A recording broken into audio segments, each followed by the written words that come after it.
Okay. Due to the current events that have been going on lately, I mean, 2 police shot in what was obviously a set-up as far as I'm concerned.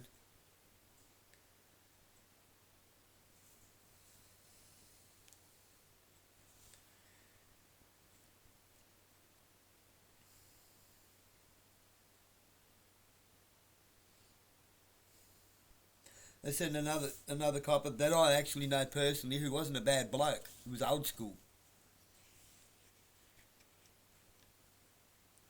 He was someone that a lot of you young'uns, you young cops, could take a leaf out of his book, I'm telling you.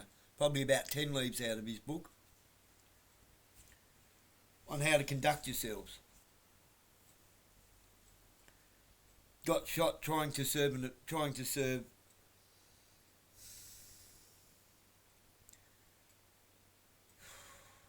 paperwork to an Olympic shooter. There was a repossession notice of some sort. They were trying to take his property.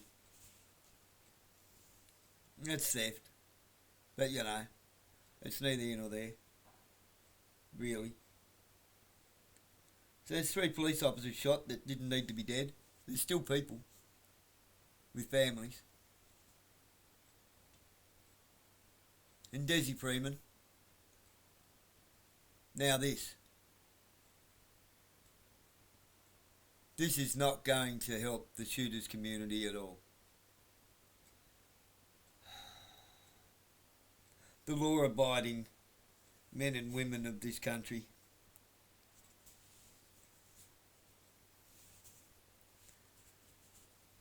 who could have stopped that in its tracks. But we're not allowed. You see, what stops a bad man with a gun? It's always a good man with a gun. It always has been. Nothing else is going to stop a bad man with a gun. The only thing that's stopping a bad man with a gun is a better man with a gun. A good man who's prepared to do a hard but righteous deed.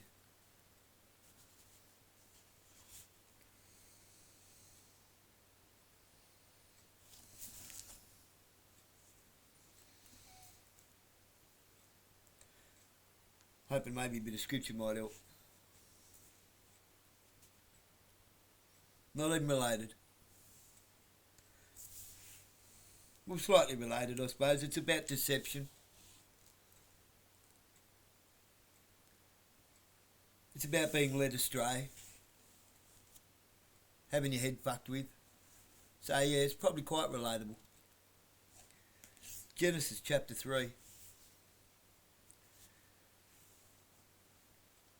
Now the serpent was more crafty than any other beast in the field that the Lord God made him. Stop there. Lord God. He's a Lord God. He's a Lord of gods and a God of lords. He is the King of kings. He said to the woman, "Did God actually say to you, 'You shall not eat of any tree in the garden'?" It's not what he said, was it? What did he say?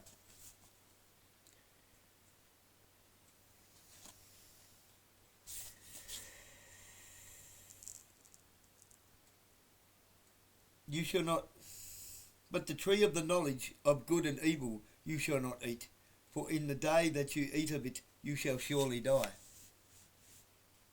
Not of any tree in the garden, just one specific one. The tree of the knowledge of good and evil. And then the woman said to the serpent, "We may eat of the fruit of the trees in the garden." But God said, "You shall not eat of the fruit of the trees that is in the midst of the garden, neither shall you touch it, lest you die." God never said you couldn't touch it. They could lay under its shade, they could touch it. Just were not to eat of it. This is a euphemism, okay? It's a parable of sorts. Was it a tree? We'll come back to that. But the serpent said to the woman, you will not surely die, for God knows that when you eat of it, your eyes will be opened, and you will be like God, knowing good and evil. So when the woman saw that the tree was good for food, and that it was a delight to the eyes, and that the tree was to be desired to make one wise, she took of its fruit and ate. And she also gave some to her husband who was with her, and he ate.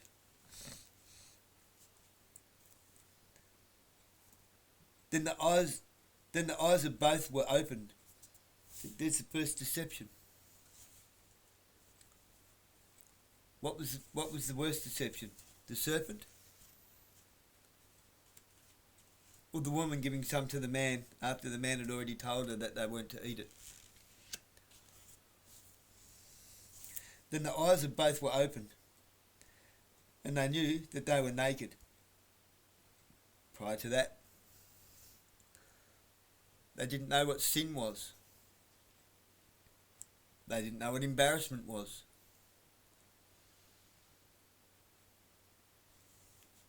They didn't know how it felt to have something bad on their conscience. They disobeyed their father. And they sewed fig leaves together and made themselves loincloths. They tried to hide their sin. They tried to hide what they had done wrong with a lie.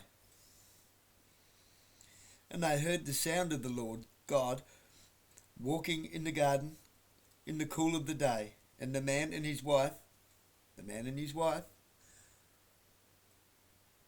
okay, they're not just Adam and Eve anymore, they're man and wife. The man had done his work and got his shit together and got himself a wife. Okay? Well, was given a wife. He was given a wife by the father. Hid themselves from the presence of the Lord God among the trees of the garden. But the Lord God called to the man and said to him, "Where are you?"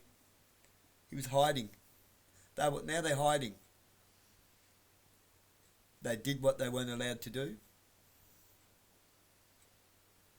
They tried to hide the fact that they did it from their father. They tried to hide themselves.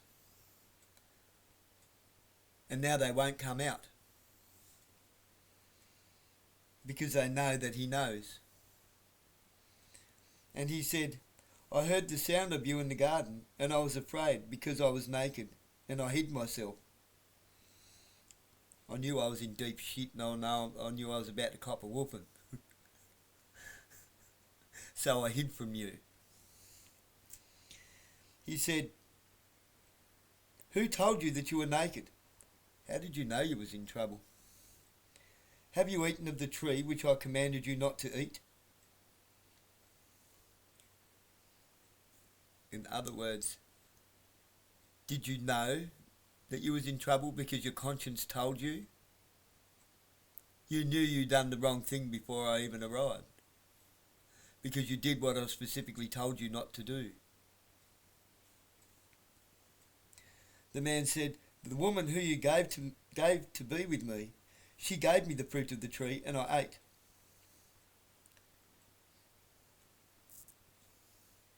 She led him into temptation. The snake led her.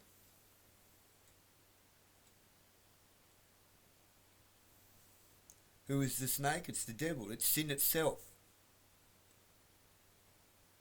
She led him into temptation to do something that they weren't allowed to do, whether it was an apple or whatever. I think you'll find that that's just a representation of what they did.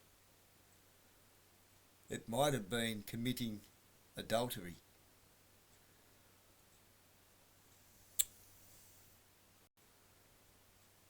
They might have masturbated.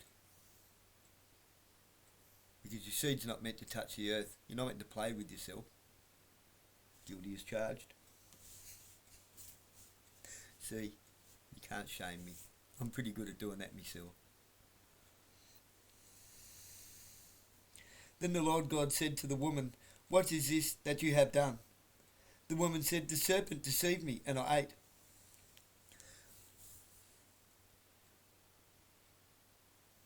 The man ate it and didn't take responsibility for his actions. He didn't stop her. He didn't tell the sin to go away. He did not deter her from it. Instead, he joined in. He saw her doing the wrong thing and joined in, doing what he knew that they weren't allowed to do. And then once they were finished, their conscience kicked in and they tried to hide their sin. And then when they realised that Daddy knew what they had done, they tried to hide themselves. And then when it came down to it, neither of them would take responsibility. I know what you did, and you know that I know what you did. Are you ready to own that?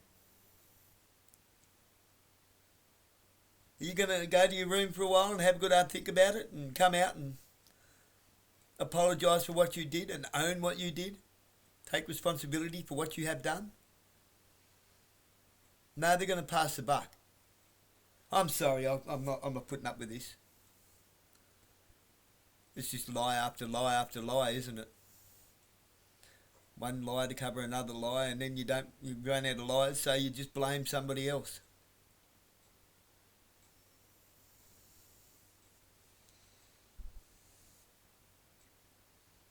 The Lord God said to the serpent, "Because you have done this, cursed are you above all livestock and above all beasts of the field. On your belly you shall go, and dust you shall eat all the days of your life."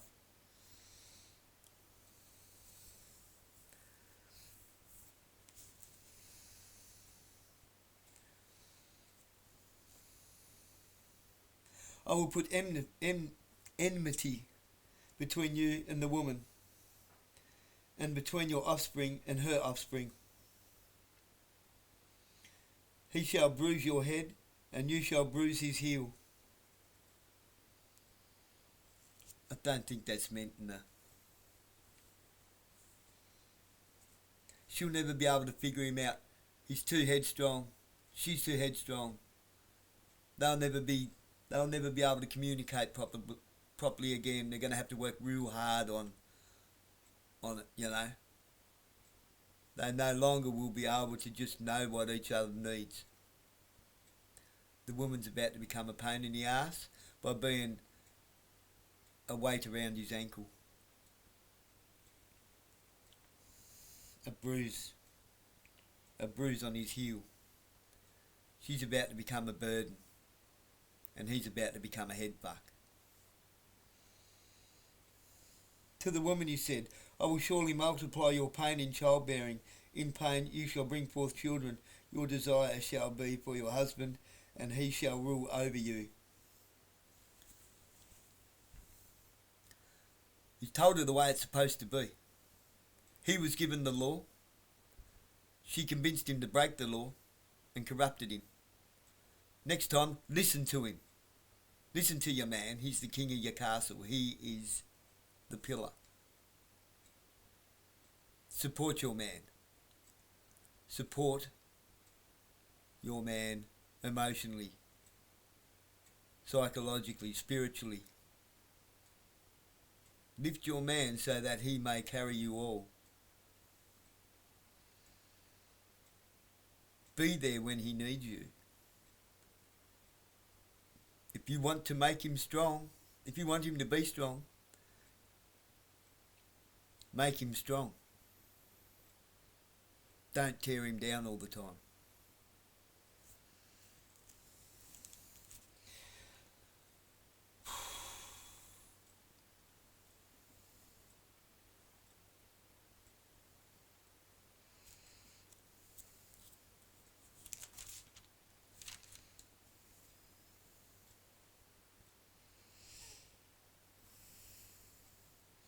And to Adam he said, because you have listened to the voice of your wife, and have eaten of the tree of which I commanded you, you shall not eat of.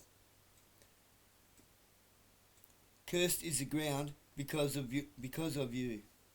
In pain you shall eat of it all the days of your life. You'll feel guilty for the rest of your days. We still feel guilty all the time. We're always sinning. We always feel bad for it. We're always doing dumb shit. We're always being made to feel guilty.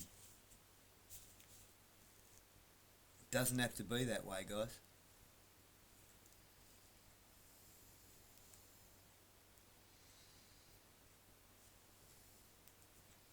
You see, you gotta be a man. You gotta be a man, and you have to obey the law.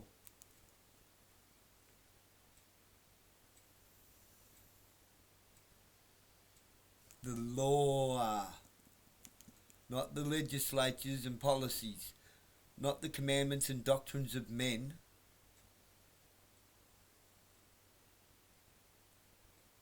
That have been designed so that they can obfuscate the law, and we have to wear all the burden.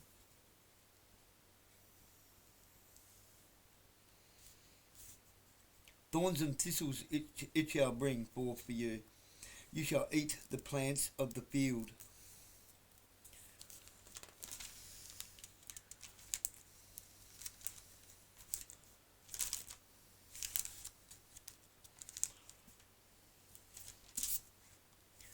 By the sweat of your face you shall eat bread, till you return to the ground. For out of it you were taken, for you are dust, and to dust you shall return. You shall surely die. In that day you shall surely die. We lost our immortality because we don't obey the law. The man called his wife's name Eve, because she was the mother of all living. And the Lord God made for Adam and for his wife garments of skins and clothed them. He didn't hate them. He didn't condemn them to instant death and hell forever. He even made them clothes. Here, I'll give you this so that you can go make your own life. Get out of my home.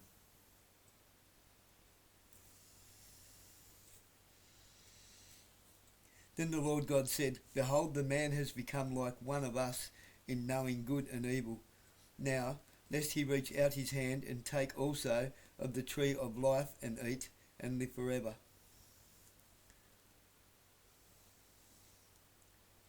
Therefore the Lord God sent him out from the Garden of Eden to work the ground from which he was taken.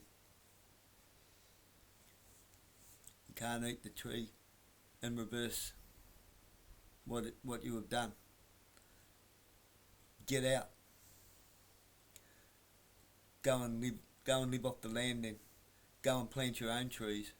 Go and keep the thorns and thistles. Go and farm.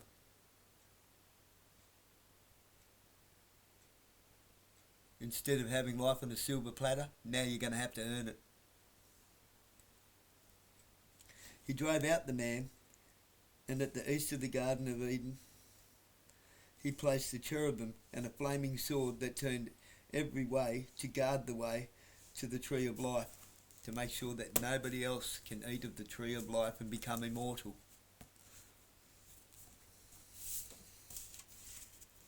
No one could ever eat of that tree and become immortal because we're not worthy, because we tell lies, because we sin, because we obey the commandments and doctrines of men and not the law.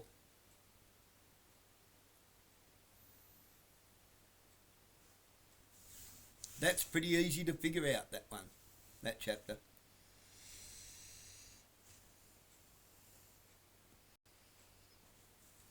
pretty easy to figure out. Anyone that's had kids can figure that out.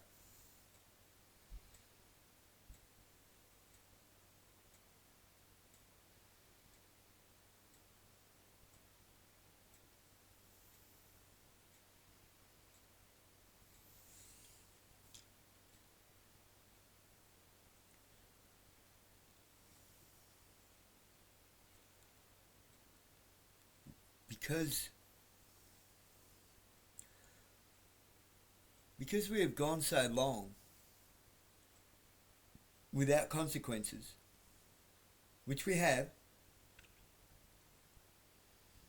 people have not had to face consequences for their wrongdoings for too long under the commandments and doctrines of men. And there is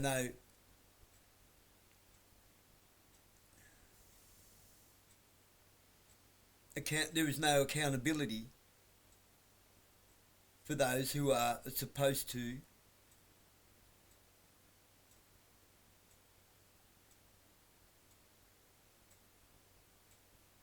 adjudicate using the law of God, adjudicate under the law of God, under it, not in spite of, not ignoring, but under it. There's no accountability for those people for how they have been adjudicating, with biases, without a jury, making themselves judge, jury and sentencer, or executioner if you want to put it that way.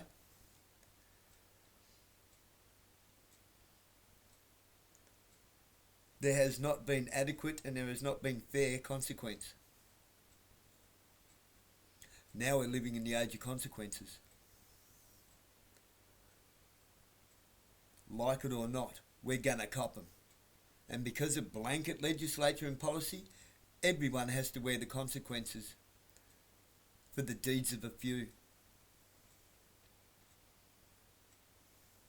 Can you not see it?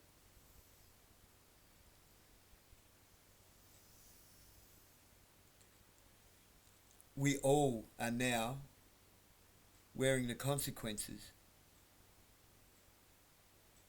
because with blanket legislature and dragnet policy comes dragnet consequences, blanket consequences and dragnet accountability. It's the accountability that I'm worried about. Consequences are consequences, and consequences come to an end.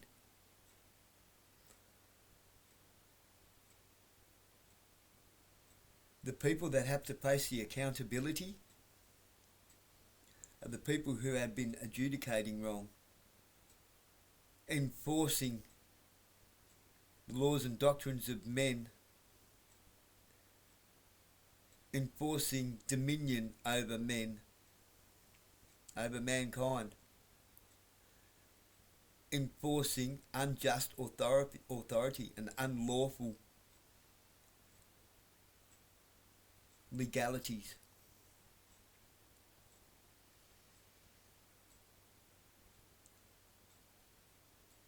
For you people,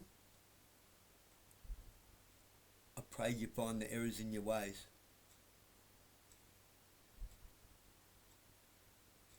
Because you are not of the meek. It is the meek who inherit the earth.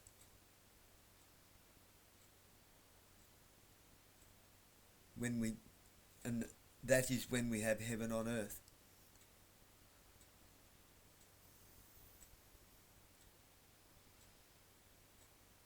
So sort yourselves out, you fucking crocs. This shit that's just going on in Bondi. It's on you people. It's on you. That's on those who are enforcing the laws, the commandments and doctrines of men. That's on you. With your blanket legislature and dragnet policies. With your stupid serving the government as if they are some kind of God. Government is not your God. Government's working for the other team. in the dark corner. Know what I mean? They're not working for the light. They're working for the darkness.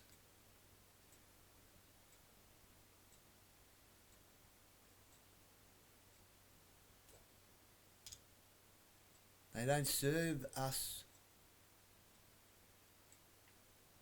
They are making us victims, vulnerable, incapable of being our own first responders when we're the only ones there to respond.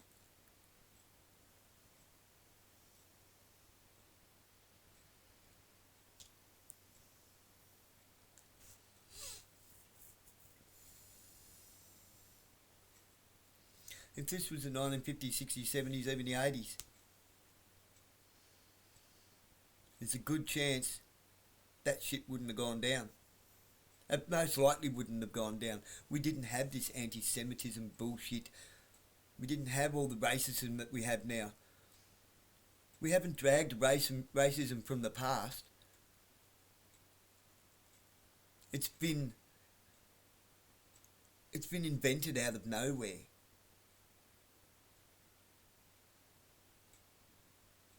It's been invented out of nowhere.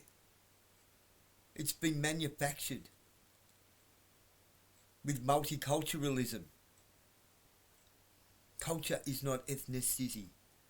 Culture has nothing to do with the pigmentation of your skin or where geologically you came from, were born. Has nothing to do with that. It has everything to do with the indoctrination in your fucking head.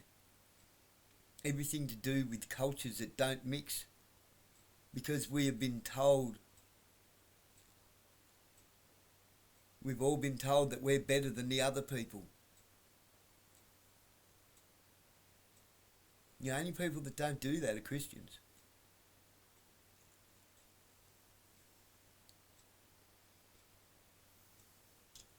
Even atheism is a religion.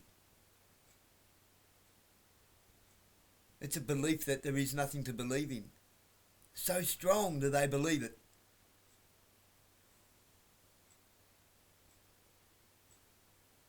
That they are willing to fight over it. So sorry, you're no better than Islam. An atheist is no better than Islam, except you don't stand for anything. You're probably worse, actually, because at least Islam stands for something.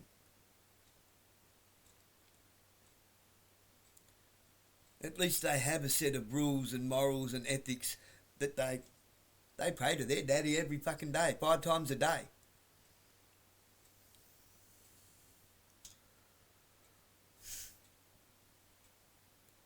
They believe in something bigger than themselves, greater than themselves, a higher power than themselves, somebody that they have to face and face consequences to at the end of the road. So they do as they're fucking well told. Their law, their Sharia law. That's not the law. That's the law of the other team again.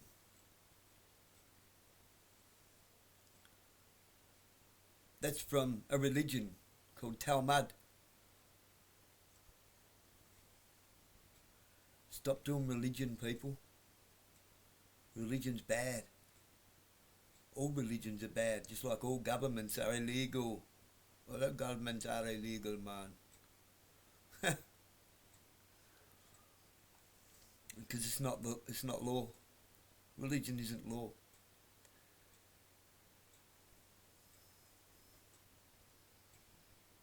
Sharia law is a little L with a big A and a big W as far as I'm concerned.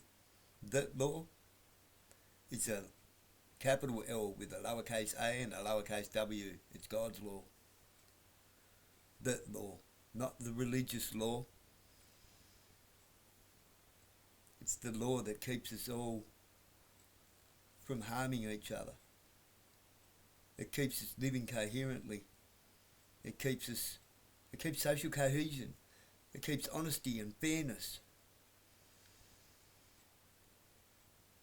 It's the law that tells us when you need to and you see shit going wrong and people getting ripped off and being fucked over, it's time to start flipping tables. It's time to chase someone with a whip.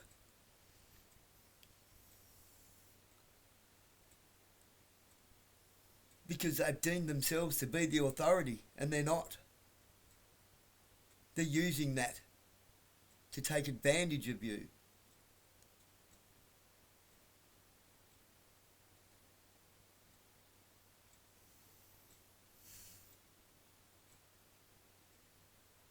They're using that to create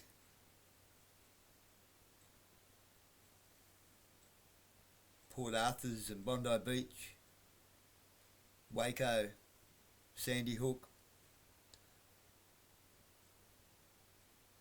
Doesn't mean people don't die. A false flag event does not mean that nothing bad actually happened.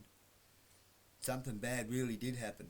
But what's worse, the fact something bad happened, or the fact that it gets hijacked and used to push an agenda so that they can introduce some more blanket legislatures and dragnet policies. They've already got a solution to this, I'm telling you now. They've been waiting for this to happen, chomping at the bit, waiting for something just big enough so that the people cry out and scream to have all the guns taken away, I'll guarantee you.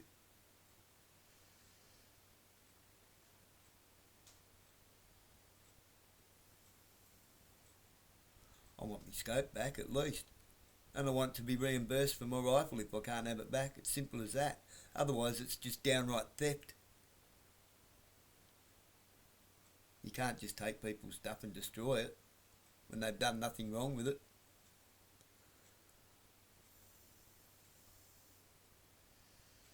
Even if they've done something wrong with it. You can't just take people's property and destroy it. Just like they can't take your cars. You let them. They took one from me and lost it. By the time I got it back, by the time they found it again, it was unregistered, had to go over the pit, and it was going to cost me more to re-register it than the thing was worth to buy. So I gave it back to them. So give it to the SES and let them cut it up. Maybe they can use it to teach someone to save a life. Yeah, I'm a real bad person.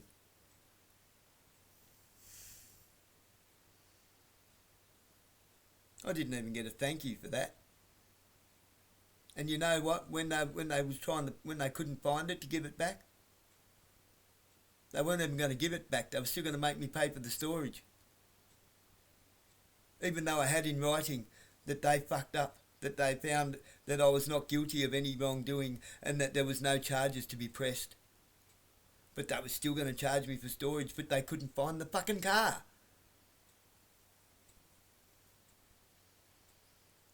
These people are not competent. They are not competent nor worthy of doing the job that you employ them to do. They shouldn't be doing it. They're not doing it in our favour. So why the hell do we pay them? They're just creating this shit. Did you create it? Is it your fault? No. I sure as hell didn't do it. This happens under the commandments and doctrines of men, not under the law. If we was operating under the law, this wouldn't happen.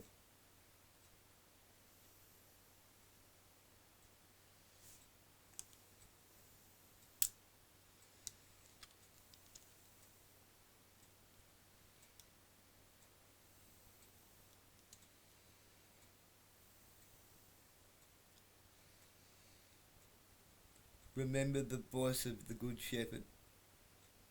Stop answering to the voice of the shepherd you don't know.